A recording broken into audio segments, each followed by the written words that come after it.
اس بات کا امکان پورا پورا موجود ہے۔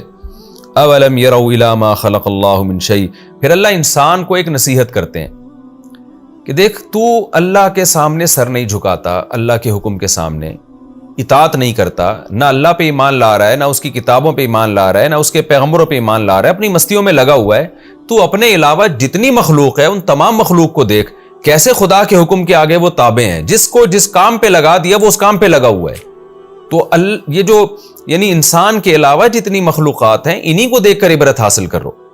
اس لیے اللہ اپنی توحید کی ایک دلیل دیتے ہیں اور اپنی قدرت کی ایک دلیل دیتے ہیں۔ اولم یروا، کیا یہ لوگ دیکھتے نہیں ہیں، الی ما خلق اللہ من شیء، ان چیزوں کی طرف جو اللہ نے پیدا کی ہیں، یتفیأ ظلالہ، کہ ان کے سائے بھی حرکت کرتے ہیں، سمٹتے ہیں، عن الیمین والشمائل، دائیں اور بائیں جانب سے، سجدا للہ، اللہ کی مکمل فرما برداری کرتے ہوئے۔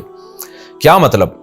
یہ سایہ جو حرکت کرتا ہے نا، یہ بھی اللہ کے حکم کے تابع ہے۔ کیا مطلب؟ جس چیز کا سایہ ہے اس چیز میں سائے بن کیوں رہے ہیں؟ سورج کی حرکت کی وجہ سے، اور سورج مجال ہے کہ جو اللہ نے اس کو مدار دے دیا حرکت کے لیے، اس سے ذرہ برابر بھی دائیں بائیں ہٹ جائے وہ۔ تو سورج کیسا فرما بردار ہے جس کے نتیجے میں وہ سائے بھی سمٹے، یعنی سائے بھی ایک مخصوص حرکت کے تحت چلتے ہیں۔ یعنی ایسا لگتا ہے کہ اللہ نے کان سے پکڑ کے سورج کو راستے پہ چلا دیا اور ان چیزوں کے سایوں کو بھی اسی کے تابع کر دیا کہ جیسے جیسے سورج حرکت کر رہا ہے تمہارے سائے بھی اسی انداز سے سمٹیں گے۔ اور صدیوں سے یہ ایک پورا ایک سسٹم ہے، اس سسٹم میں ذرہ برابر بھی تبدیلی نہیں ہو رہی۔ تو اس چیز کو یوں تعبیر کیا گیا کہ سائے اور وہ چیزیں اور سورج، یعنی جو یہ تمام کی تمام چیزیں اللہ کے حکم کے تابع ہیں۔ تو آپ دیکھیں نا، آج تو پوری کیلکولیشن ہے، ماہر فلکیات پہلے سے بتا دیتے ہیں کہ اس چیز کا سایہ اتنے بج کے اتنے منٹ پہ یہاں ہوگا، اتنا لمبا سایہ ہوگا، اور وہ ادھر ہی ہوتا ہے۔ وجہ کیا ہے کہ سایہ جس چیز کی عکاسی ہے وہ ہے سورج کی حرکت، اور اس حرکت میں تبدیلی نہیں آتی۔ تو اس چیز کو اللہ تعالیٰ نے ایک بلیغ انداز میں بیان کیا، اس کائنات کی ایک حقیقت کو۔ اللہ فرماتے ہیں کیا یہ لوگ دیکھتے نہیں ہیں، اللہ نے جو چیزیں پیدا کی ہیں ان کے وہ چیزوں کے سائے بھی حرکت کرتے ہیں، یعنی وہ بھی اللہ کے تابع ہیں۔ وَهُمْ دَاخِرُونَ، اور یہ تمام چیزیں، یعنی وہ چیزیں بھی اور ان کے سائے بھی، یہ سب کے سب اللہ کے حکم کے فرما بردار ہیں۔ یعنی مخلوق میں جس کو اللہ نے جس کام پہ لگا دیا وہ اس سے ذرہ برابر بھی انحراف نہیں کرتا۔ یہ سایوں کی مثال اس لیے دی کہ یہ بھی ایک، یعنی سورج کی حرکت جو ہے نا، اس کا ایک بڑا خوبصورت مظہر ہے۔ آپ دیکھیں نا، پہاڑی علاقوں میں جائیں نا تو وہ ایک الگ ہی منظر ہوتا ہے۔ سائے ہوتے ہیں تو بالکل اندھیرا، اور جیسے جیسے سورج حرکت کرتا ہے وہ سائے ایسے سمٹتے ہیں، بڑا ایک خوبصورت منظر ہوتا ہے۔ یہ سمٹتے سمٹتے سمٹتے سمٹتے پھر دوسری جانب بڑھنا شروع ہو جاتے ہیں۔ آگے اللہ فرماتے ہیں وَلِلَّهِ يَسْجُدُ مَا فِي السَّمَاوَاتِ وَمَا فِي الْأَرْضِ، کہ جو کچھ آسمانوں میں اور جو کچھ زمینوں میں ہے سب کا سب اللہ کو سجدہ کرتا ہے، یعنی اللہ کے قدموں میں گرا ہوا ہے، کوئی بھی اللہ کے حکم سے پیچھے نہیں ہٹتا۔ من دابۃ، جتنی بھی جاندار مخلوق ہے، والملائکۃ، اور فرشتے بھی، وہم لا یستکبرون، اور ان میں کوئی بھی تکبر نہیں کرتا، کوئی بھی اللہ کے سامنے اکڑتا نہیں ہے، کوئی بھی اللہ سے حکم کو پورا کرنے کی ریزن نہیں پوچھتا۔ لہذا انسان کو بھی اللہ کے عذاب سے ڈرنا چاہیے اور اطاعت کرنی چاہیے۔ یخافون ربہم من فوقہم، یہ تمام مخلوق اپنے رب سے ڈرتی ہے جو ان کے اوپر ہے، یعنی عرش پر ہے، جس کی حقیقت اللہ ہی کو معلوم ہے، اس کی کیفیت اللہ ہی کو معلوم ہے۔ تو یہ جو ذات عرش پر ہے، یہ تمام کی تمام مخلوق اس سے ڈرتی ہے۔ وَيَفْعَلُونَ مَا يُؤْمَرُونَ، اور جس بات کا بھی ان کو حکم دیا جاتا ہے یہ کر گزرتے ہیں۔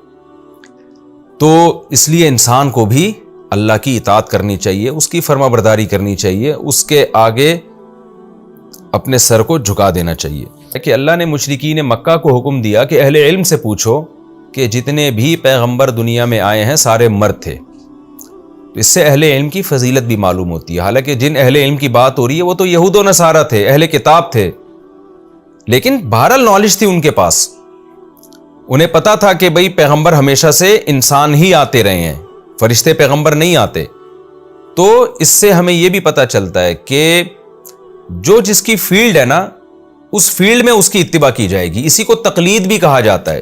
تقلید کا کیا مطلب؟ ایک تقلید حرام تقلید ہے، جس کو اندھی تقلید کہتے ہیں، کہ آپ جس کے کو فالو کر رہے ہیں، آپ کو اس کے برحق ہونے کی آپ کے پاس کوئی دلیل نہیں ہے، اور ایک تقلید وہ ہے جو جائز تقلید ہے بلکہ واجب تقلید ہے. وہ یہ ہے کہ آپ جس چیز میں فالو کر رہے ہیں نا کسی شخصیت کو, وہ شخصیت اس چیز میں کامل علم رکھتا ہے, تو ایسے موقع پہ اہل علم کو فالو کرنا قرآن نے اس کا حکم دیا ہے. کیونکہ قرآن کہہ رہے اہل علم سے پوچھو اگر تمہیں معلوم نہیں ہے. تو کیا مطلب, کیا پوچھو؟ وہ پوچھو جو جس کا علم ان کے پاس ہے. تو فقہا کے پاس فقہ کا علم ہوتا ہے, تو فقہ کا علم اسی آیت سے ہمیں پتہ چلتا ہے کہ فقہا سے پوچھا جائے گا حلال و حرام کے مسائل. میڈیکل سائنس کا علم ڈاکٹروں کے پاس ہوتا ہے, حکمت کا علم حکیموں کے پاس ہوتا ہے. تو جو بھی جس فیلڈ کا ماہر ہے نا, اس آیت کے بارے میں اجماع ہے پوری امت کا کہ اس آیت سے تقلید بھی ثابت ہوتی ہے جو جائز تقلید ہے. ایک حرام تقلید ہے, میں اس کی بات نہیں کر رہا, وہ جو باپ دادا کی اندھی تقلید کیا کرتے تھے مشرکین مکہ. اس آیت سے علماء کی تقلید بھی ثابت ہوتی ہے. اس آیت سے فقہا کی بھی, محدثین کی بھی. علم حدیث میں جب سند کی بحث آئے گی تو محدثین سے رابطہ کیا جائے گا, اور جب تاریخ کا علم آپ نے حاصل کرنا ہے تو مورخین سے رابطہ کیا جائے گا, مورخین کی کتابیں پڑھی جائیں گی. تو یہ جو آج کل ایک اوٹ پٹانگ قسم کی ایک سوچ چل پڑی ہے نا کہ ہم ہر چیز میں خود تحقیق کریں گے پھر ہم فیصلہ کریں گے, حالانکہ آپ کے پاس تحقیق کا علم ہی نہیں ہے. کیونکہ کسی بھی شعبے میں تحقیق کے لیے ایک خاص درجے کی نالج ہو, پھر انسان میں تحقیق کی صلاحیت پیدا ہوتی ہے. تو جو اس شریعت کے پیچیدہ مسائل ہیں ان میں تحقیق کے لیے ایک خاص درجے کی نالج ہوگی تو آپ تحقیق کے اہل ہوں گے. تو وہ نالج حاصل کرتے نہیں ہیں اور ڈائریکٹ جو ہے وہ تحقیق کرنا شروع کر دیتے ہیں. اس کی مثال ایسے جیسے میڈیکل سائنس میں جب تک آپ ایک خاص ایک علم تک نہ پہنچ جائیں, اس سے پہلے آپ پیناڈول کے بارے میں تحقیق نہیں کر سکتے کہ یہ کیا ہے, تو آپ کریں گے تو مار کھائیں گے آپ. تو یہی حال فقہ کا بھی ہے, یہی حال حدیث کا بھی ہے, یہی حال قرآن کا بھی ہے, یہی حال جتنے بھی علوم ہیں ان تمام علوم کا ہے. تو جب تک اس لیول کی نالج آپ کے پاس نہیں ہوگی آپ تحقیق کے اہل ہی نہیں ہوں گے. جب اہل ہی نہیں ہے تو آپ کریں گے کیسے؟ ہاں کچھ موٹے مسائل جو ہوتے ہیں, عقیدے کی بات ہے یا بیسک اسلام کے حلال و حرام کے مسائل کا علم ہے, اس میں ایک عام آدمی بھی تحقیق کر سکتا ہے. جیسے کہ صحت کے جو بنیادی چیزیں ہیں, موٹی باتیں, ان میں تو ایک عام آدمی بھی تحقیق کر سکتا ہے. لیکن جب آپ باریکیوں کی طرف جائیں گے تو ایک عام آدمی کو ڈاکٹر پہ اعتماد کرنا پڑے گا, علم حدیث کے معاملے میں محدث پر اعتماد کرنا پڑے گا, اور فقہ کے معاملے میں فقہا پر اعتماد کرنا پڑے گا. کیونکہ قرآن کہہ رہے فاسألوا اہل الذکر, تم اہل علم سے پوچھو. تو ظاہر ہے پوچھا اس لیے جاتا ہے نا کہ عمل کیا جائے اس کے اوپر. تو یہاں پوچھنے کا مطلب یہ ہے کہ پوچھ کر اس پر عمل کرو. تو اللہ مشرکین مکہ سے کہہ رہے ہیں کہ تم اہل علم سے پوچھو اگر تمہارے پاس علم نہیں ہے, تم ہسٹری نہیں جانتے, تمہارے پاس آسمانی کتابیں نہیں ہیں, تو جن کے پاس ہیں ان سے یہ بات پوچھو, وہ تمہیں بتائیں گے کہ جتنے بھی پیغمبر پہلے آئے ہیں وہ تمام کے تمام, ان میں سے کوئی بھی پیغمبر فرشتہ نہیں تھا, فرشتے نہیں تھے وہ. تو یہ جو تواتر سے خبر چلی آ رہی ہے نا اہل کتاب میں, یہ خبر حجت ہے. یہاں ایک بات کا ایک اشکال ہوتا ہے کہ جو ہے یہ جو عیسائی تھے یہ تو عیسیٰ علیہ السلام کو بشر نہیں مانتے تھے, یہ تو اللہ کا بیٹا مانتے تھے, ان میں الوہیت کے قائل تھے. تو وہ تو عیسیٰ علیہ السلام کے بارے میں یہ نہیں کہیں گے کہ وہ بشر تھے. تو خوب سمجھ لیں کہ جب عمومی طور پر اہل علم سے پوچھا جائے گا نا, تو جو تواتر کے ساتھ جو علم حاصل ہوگا وہ علم یہی حاصل ہوگا کہ جب سارے پیغمبر بشر تھے تو عیسیٰ ابن مریم بھی بشر تھے. تو آپ نے جو ان سے نالج لینی ہے نا, وہ نالج لینی ہے جو ان کے پاس تواتر کے ساتھ چلی آ رہی ہے. وہ نالج یہ ہے کہ موسیٰ علیہ السلام بھی بشر تھے, ابراہیم علیہ السلام بھی بشر تھے, یعقوب علیہ السلام بھی, عیسیٰ ابن مریم, اسماعیل علیہ السلام بھی, اور یوسف علیہ السلام بھی, موسیٰ علیہ السلام بھی. تو اس سے جو نتیجہ اخذ ہوگا وہ یہ ہوگا کہ پھر محمد صلی اللہ علیہ وسلم بھی بشر ہیں اور آپ کے لیے بھی فرشتہ ہونا ضروری نہیں ہے.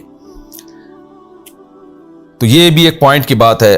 البتہ ایک اشکال اس پر ہوگا کہ جب اللہ تعالیٰ نے اہل علم کی تقلید کا حکم دیا, فاسألوا اہل الذکر ان کنتم لا تعلمون, تم علم نہیں ہے تو ان سے پوچھو, یعنی جو وہ بتائیں اس کو فالو کرو. تو عیسائی تو حضرت عیسیٰ علیہ السلام کو اللہ کا بیٹا کہتے ہیں, وہ تو بشر نہیں مانتے, تو کیا ہم اس میں ان کو فالو کریں گے؟ تو خوب سمجھ لیں کہ جو چیز تواتر کے خلاف ہوتی ہے نا, اس میں کسی صاحب علم کو فالو نہیں کیا جاتا. یہاں تقلید حرام ہے. تو یہ بات تواتر سے ثابت ہے, اور عقل کے لحاظ سے بالکل 2 اور 2 4 کی طرح بدیہی ہے کہ خدا کا کوئی ہم مثل نہیں ہے. جب خدا کا کوئی ہم مثل نہیں ہے تو لم یلد ولم یولد, نہ اس نے کسی کو جنا نہ وہ کسی سے جنا گیا. تو اہل علم کی وہ بات جو تواتر کے خلاف ہو اس میں اہل علم کو فالو نہیں کیا جاتا، پھر یہ حرام تقلید کہلاتی ہے۔ جیسے کوئی مجتہد کہہ دے کہ 5 نمازیں اسلام میں نہیں ہیں، یا اسلام میں روزہ نہیں ہے، یا اسلام میں زکوٰۃ نہیں ہے، تو پھر یہاں اہل علم کو فالو نہیں کیا جائے گا، کیونکہ یہ تواتر کا مطلب جمع غفیر ایک چیز نقل کرتا چلا آ رہا ہے۔ اس کی مثال ایسے جیسے کوئی اہل علم کہہ دے کہ اسلام میں رجم نہیں ہے، پتھروں سے مار کے جو زانی کو سزا دی جاتی ہے وہ اسلام میں نہیں ہے، تو ظاہر ہے یہ 100% غلط ہے۔ تو تواتر سے، اجماع سے یہ بات ثابت ہے، تو تواتر غلط نہیں ہو سکتا، ایک بندہ، ایک شخص غلط ہو سکتا ہے۔ تو فَاسْأَلُوا أَهْلَ الذِّكْرِ إِن كُنتُمْ لَا تَعْلَمُونَ کا مطلب وہ چیزیں جن میں تقلید جائز ہے ان میں اہل علم کی تقلید کرو۔ جہاں کسی اہل علم کا غلط ہونا تواتر سے ثابت ہو جائے، اور تو وہ تو پھر اس کا غلط ہونا ثابت ہوگا، جیسے کہ مشرکین مکہ اپنے باپ دادا کی اندھی تقلید کیا کرتے تھے، پھر یہ اسی کی فہرست میں داخل ہوگا۔ اور ایک اہم نقطے کی بات جو اگلی آیت وَأَنزَلْنَا إِلَيْكَ الذِّكْرَ لِتُبَيِّنَ لِلنَّاسِ مَا نُزِّلَ إِلَيْهِمْ، یہ بہت اہم نقطے کی بات ہے کہ ہم نے اے نبی آپ پر کتاب کو نازل کیا، قرآن کو، لِتُبَيِّنَ لِلنَّاسِ، تاکہ آپ لوگوں کو بیان کریں کہ کیا نازل ہوا ہے، یعنی ایکسپلین کون کرے گا؟ نبی صلی اللہ علیہ وسلم۔ آج بہت سے لوگ ہیں جو کہتے ہیں ہم قرآن کو مانتے ہیں، حدیث کو نہیں مانتے، حالانکہ قرآن کی ایکسپلینیشن جو ہے وہ حدیث سے ہوگی، اس کو ڈیفائن حدیث میں کیا گیا ہوگا۔ اگر آپ حدیث کو نکال دیں تو قرآن بھی نہیں سمجھ سکتے آپ پھر۔ اور تیسری بات یہ کہ وَلَعَلَّهُمْ يَتَفَكَّرُونَ، پھر یہ لوگ بھی تفکر کریں گے، یعنی نبی کے بیان کے بعد بھی بات ختم نہیں ہو جائے گی، ان کو ڈیپ میں جا کے خود ان کو بھی غور و فکر کرنا پڑے گا، جس کو اجتہاد کہا جاتا ہے۔ تبھی اسلامی علم اور اسلامی قانون جو مرتب ہوا ہے نا، وہ 3 چیزوں کو سامنے رکھ کر، قرآن، حدیث اور فقہ، یعنی قرآن بھی ہے، اس میں حدیث بھی ہے، پھر فقہا کا اجتہاد بھی ہے، یہ تینوں چیزیں مل کے اسلامک لا مرتب ہوتا ہے۔ کتاب الطہارہ، کتاب الصلاۃ، پھر اذان کا باب، پھر حج اور زکوٰۃ، پھر معاملات خرید و فروخت کے، پھر نکاح اور طلاق کے، پھر وراثت اور حدود، یہ تمام جو اسلامی حکام ہے نا، یہ ان 3 چیزوں کا مجموعہ ہے، قرآن، حدیث اور پھر فقہا کا اجتہاد۔ کچھ لوگوں نے حدیث کو نکال دیا اور کہا کہ ہم صرف قرآن کو مانتے ہیں، وہ بھی گمراہ ہیں۔ کچھ لوگوں نے کہا کہ ہم صرف قرآن اور حدیث کو مانتے ہیں، وہ بھی گمراہ ہیں۔